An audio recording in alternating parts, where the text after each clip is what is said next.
الكويت الحمد لله تمتاز يعني بالحريه الكامله، من حق اي انسان ان ينتقد رئيس وزراء، ان ينتقد ما يشاء، ان ينتقد الحكومه، ان ينتقد الفساد، يكشف الفساد، كل هالامور.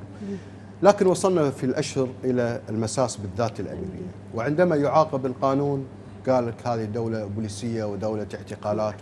اتكلم عن المحور هذا، ابدا مع استاذ غيث.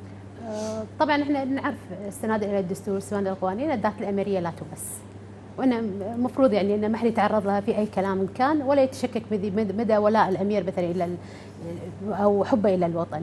فاحنا قاعد نقول احنا بالفتره الاخيره بدينا نشوف هذا الظاهره، وهي ظاهره صراحه يعني ازعجتنا كمجتمع كويتي، نعم. ازعجت الاغلب المجتمع الكويتي، وان كانت هذه الامور مثلا اللي حصلت في الفتره الاخيره، اعتقد ان الحراك الشارع السياسي الكويتي هو اللي اجج هذا الموضوع، وجعل وعطى الفرصه لضعاف النفوس انهم يتوغلون ما بين هذه المعارضه، ويبدون ارائهم اللي اساسا القصد منها اسقاط نظام الحكم، مو القصد منها تعديل النظام السياسي في البلد.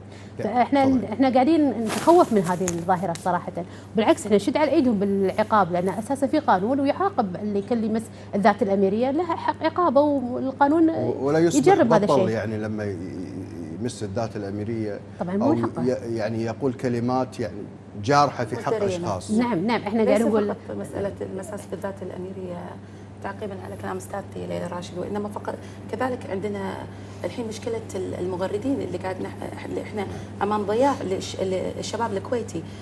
احنا قاعد نتكلم عن مساس للذات الاميريه، سب وقذف، كذلك الدخول داخل نوايا الاشخاص. احنا قاعد يوجه للاسف، يعني انا اليوم تم توجيه السؤال لي هل انت مع البرتقالي ولا مع الازرق؟ قلت انا كويتيه، قالوا لي جواب دبلوماسي. متى تكون الحقيقه جواب دبلوماسي؟ بالضبط.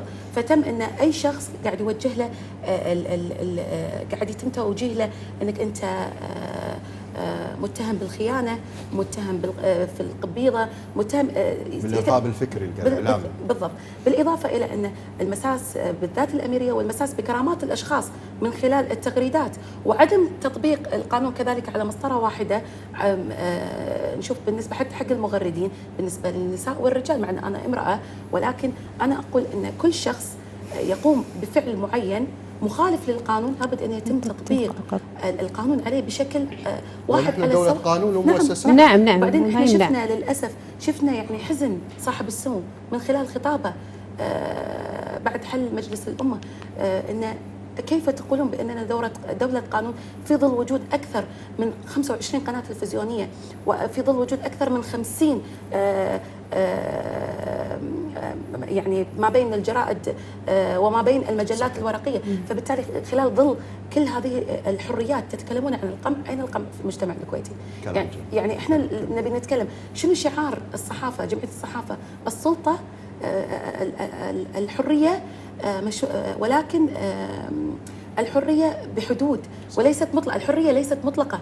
اذا كان هذا شعار جمعيه الصحفيين، كيف نترك للشخص التعبير عن رايه بشكل على اطلاق؟ اذا راح نرجع حق شريعه الغاب، فمعناته مصيبه. دكتوره خديجه نفس الكلام. راح اكمل على كلام خواتي، بس انا هني بطلع لي سؤال ينشق الى محورين. احنا عندنا فعلا شيء اسمه حراك سياسي، وعندنا شيء فعلا اسمه معارضه. اللي موجود حاليا هي عباره عن فوضى سياسيه، والمعارضه في رايي الشخصي عباره عن مشاغبه سياسيه. المعارضه الوطنيه لابد ان يكون لها رؤيه، يكون لها هدف، يكون لها هدف تغيير واصلاح. الحراك نعم يكون في حراك مقبول، اللي هو في مجموعة مثلا تطالب في تغيير الدستور أو تعديل الدستور، مجموعة أحزاب، مجموعة حكومة منتخبة، يعني كل واحد ومتطلباته، الحريات، متطلبات الشارع أو الشعب. لكن إذا كان خارج قنوات الدستور والقانون، إذن هذه فوضى. فتكملة يعني أكمل كلامي على خواتي، كل اللي قالوا بالنسبة للموضوع الإساءة الأميرية، هذا كله ناتج عن عدم وجود حراك وعدم وجود معارضة حقيقية وأدى إلى إلى قضية بالضبط. سيطرة عدم على وجود هذه الفوضى اللي حصلت. اسمع من الأستاذة ليلى نفس الشيء. اليوم أنا لا أطعن الكويت تحتاج معارضة. نعم. نحتاج معارضة ولكن على أساس معارضة نشوف رشيدة. لكن من الوجه الظلم إذا الآخر. نقارن المعارضة اللي إيه. فاتت اللي موجودة الحين هذه المشاغبة ما ظلم. ما في مقارنة. أصلا ما في مقارنه. ما في احنا معارضة نتكلم حالياً. احنا نتكلم المعارضه شلون بدت. احنا نقول الخلل كان حكومي، في خلل حكومي، في فساد حكومي، في شيء المعارضه التمس. المعارضه عرفت من اين تاكل الكتف وبدات تساوم الحكومه في هذا الموضوع. فاحنا نقول ان الخلل بدا عندنا خلل حكومي وفساد حكومي. الحكومه هي سلمت نفسها الى المعارضه للاسف يعني. فاحنا نقول اذا في اصلاح وفي اساس تكون عندك معارضه صحيحه، لان الحين كل واحد من وجهه نظره اني انا اعارض على شيء معين، اللي يبي يعدل الدستور واللي يبي حكومه منتخبه واللي يبي تنميه واللي يبي حقوق مثلا حريات اكثر واللي يبي مثلا وضع اجتماعي للفرد الكويتي اكثر. يعني كل مجموعه لها متطلبات، هذه المجموعات ومتطلباتها اساسا بدت من خلل حكومي. احنا عندنا مشاكل وعندنا خلل في الحكومه، وللاسف ان الحكومه المفروض من بعد انتخابات 2012 ونشوف المجلس هذا هل هو يمثل الشريحة العظمى من المجتمع الكويتي أو لا. احنا نقول التصويت 39 و19 أو 17%، هل هو يمثل الشعب الكويتي؟ هل معناته أن في خلل عندنا؟ المفروض وزارة الداخلية عندها إحصائيات وعندها لست وعندها قوائم بالأشخاص اللي ما راحوا صوتوا، المفروض تسوي استبيان عن سبب عدم تصويتك في هذه الانتخابات. هل أنت مع المعارضة أو أنت من أساساً ما أنت مؤمن بوجود المجلس الأمة أو تحتاج إلى تعديل في بعض آليات مجلس الأمة؟ الولاء كلنا نشكك ببعضنا. إذا اليوم نائب شكك بطائفة معينة كلنا قمنا وشككنا ببعضنا. غريب المجتمع الكويتي يتقبل أي تصريح، غريب المجتمع الكويتي يتقبل أي انتقاد، على الرغم احنا فريجنا سنة شيعة مسيحيين، حتى قبل الناس كان اليهود معنا. اليوم حتى نتشكك في ولاء بعضنا.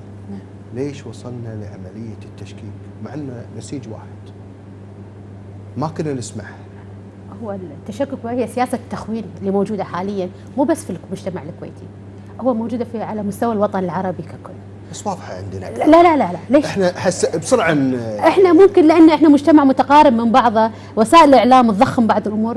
شوف المجتمعات اللي حوالينا العربية، سياسة التخوين هذه بدت موجودة من فترة، من قيام الثورات، من دخول الاخوان، من دخول الاخوان، من دخول مثلا احنا نقول مثلا وجود ايران على الساحل الشرقي لنا على الساحل الشرقي، فهذه بدت التخوف منها.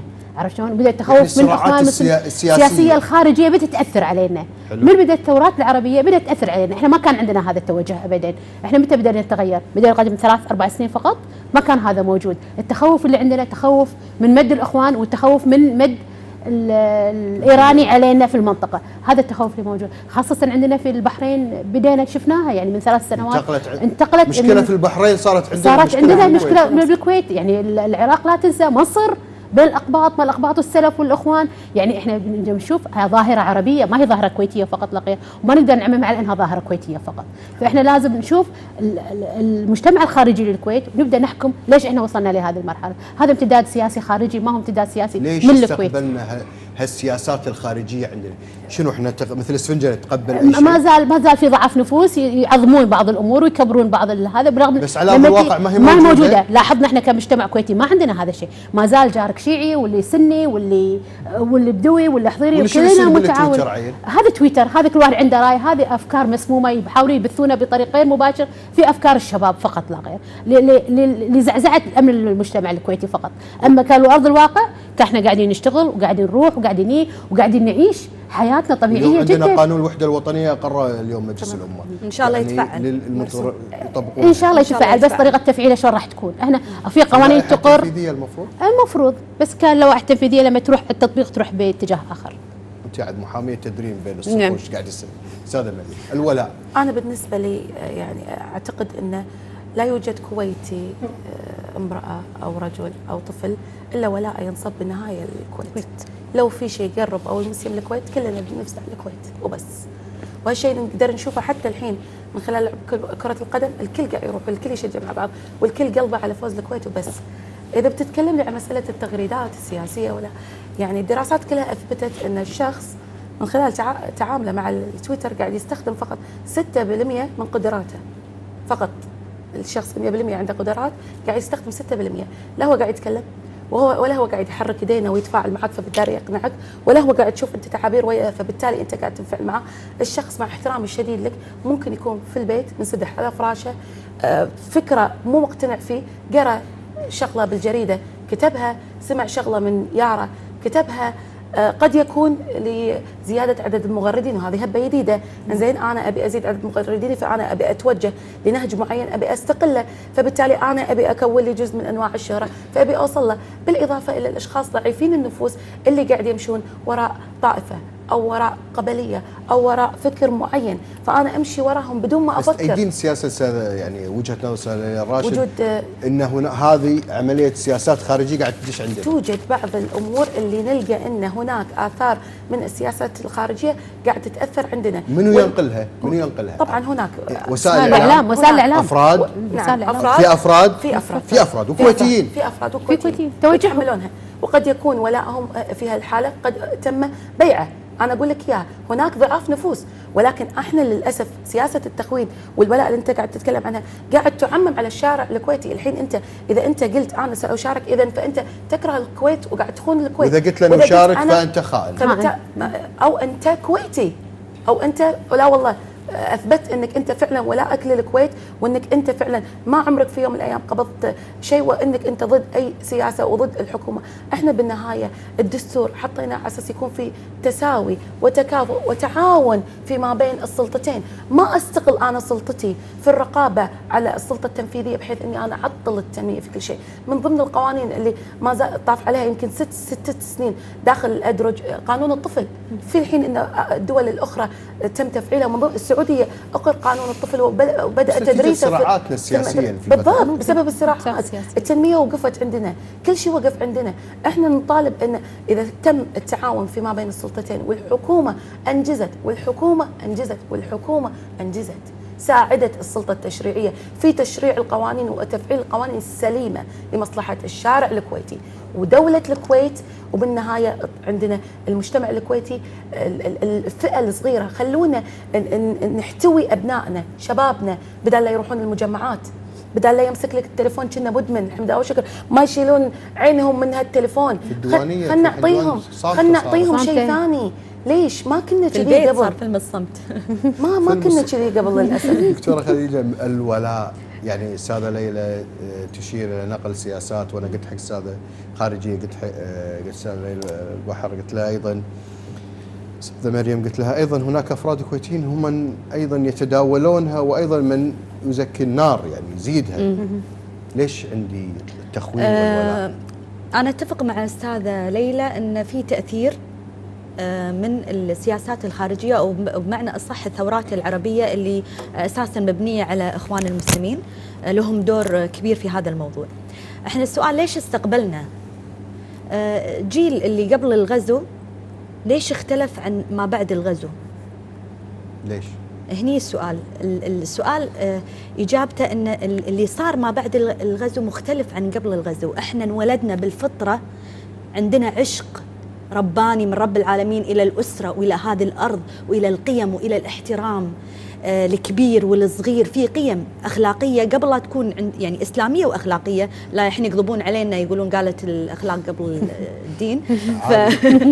فالموضوع أن إحنا تربينا على كذي. الحين اختلف الموضوع، الأسرة لها دور. لما الأسرة تعلم عيالها أن هذا سني لا تلعب معاه، ولا هذا شيعي لا تلعب وياه، هذا من ولده شنو أصله، البيت ترى بدأ. المدرسة لما تي معلمة، نعم، مربية أجيال وتدرس شيء في القيم الوطنية، وأساسا هي تكون يعني مختلفة عن ذلك، تحمل أجندة ثانية وخاصة. هذه شلون أخليها بمدرسة وتدرس عيالنا؟ شلون شلون قاعد أزرع المواطنة في عيالي وهذه مدرستهم؟ وتكون مدرسة تربية إسلامية، هذه مثلا مدرسة اجتماعيات عشان نقول الوطنية ما وطنية، تي مدرسة إسلامية تمسك البنت ترى الشيعة كذا ولا السنة كذا وترى حرام كذا.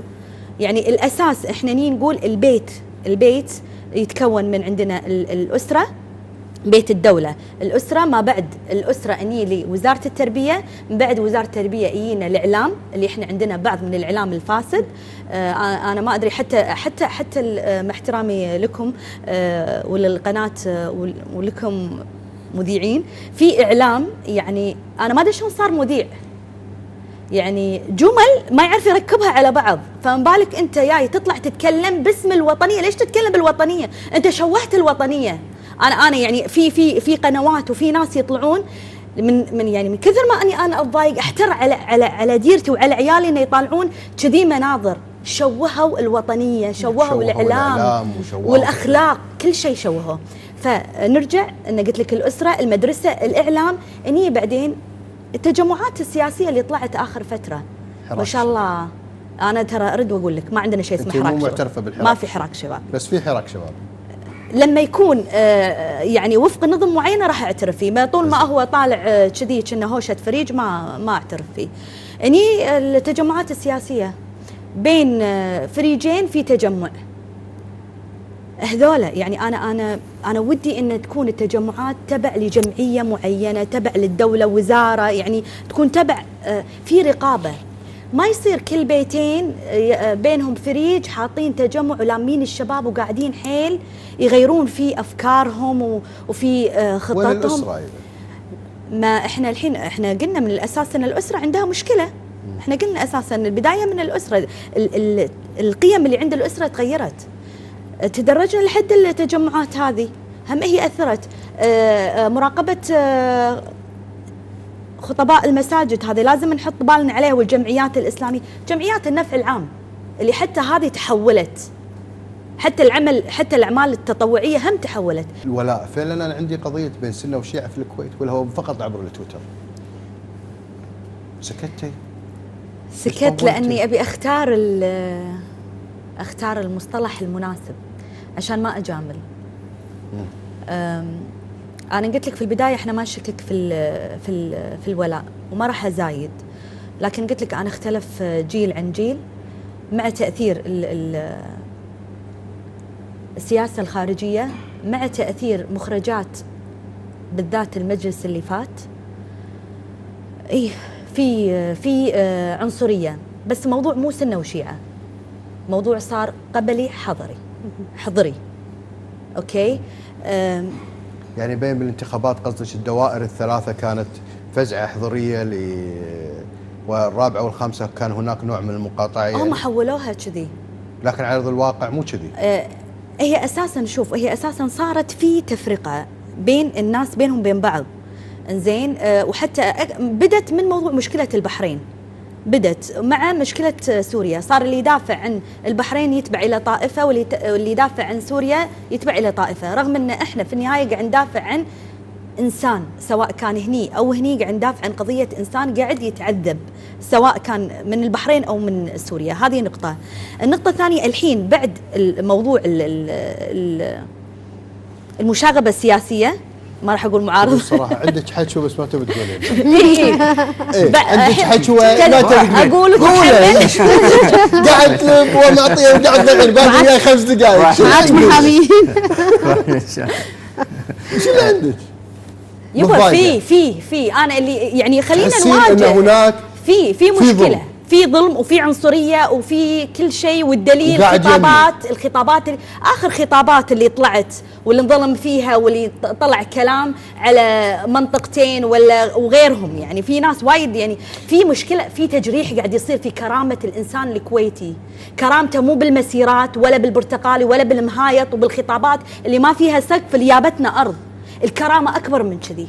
الكرامه ان احنا نحترم، نعيش ونقتنع على مبدأ التعايش.